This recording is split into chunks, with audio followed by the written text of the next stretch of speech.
السلام علیکم دوستو، ہمارے چینل وائس آفس 3.0 میں خوش آمدید۔ حضرت شیخ سعدی رحمۃ اللہ علیہ بیان کرتے ہیں کہ ایک سپاہی کے بیٹے کو میں نے ایک بادشاہ کے دروازے پہ کھڑے دیکھا جو اپنی فہم و فراست میں بے مثل تھا، اور ایسا کہنا بھی بے جانا ہوگا کہ وہ بچپن ہی میں بزرگی کی علامت رکھتا تھا اور عظمت و ذہانت اس کی پیشانی سے ظاہر ہوتی تھی۔ اس کے حلقے میں بہت سے ایسے لوگ بھی تھے جو اس سے حسد کرتے تھے، مگر اب دشمن کیا کر سکتے تھے جب دوستی مہربان ہو۔ بادشاہ نے اس سے پوچھا کہ تیرے ہم جولیوں کی تیرے ساتھ دشمنی کی کیا وجہ ہے؟ اس لڑکے نے جواب دیا، بادشاہ سلامت، اللہ عز و جل آپ کو قائم رکھے، میرے ساتھ سب ٹھیک ہیں، مگر میرے حاسد مجھ سے ناراض ہیں۔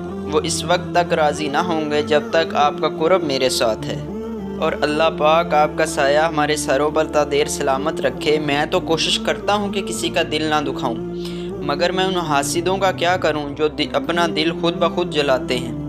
حاسد کو تو موت ہی اس کے حسد سے نجات دلا سکتی ہے، اور موت کے سوا اس بیماری کا کوئی اور علاج نہیں۔ اگر کوئی اندھا سورج کو نہیں دیکھ سکتا تو اس میں سورج کا کیا قصور؟ حقیقت تو یہ ہے کہ 1000 آنکھوں کا اندھا ہونا سورج کے سیاہ ہونے سے بہتر ہے۔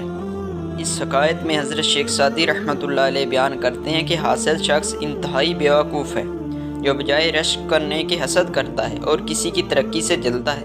وہ اللہ عز و جل سے بجائے اپنے مقام و مرتبے کی دعا کرنے کے وہ یہ دعا کرتا ہے کہ فلاں نعمت فلاں شخص سے چھین لی جائے، اور اسی کوشش میں رہتا ہے۔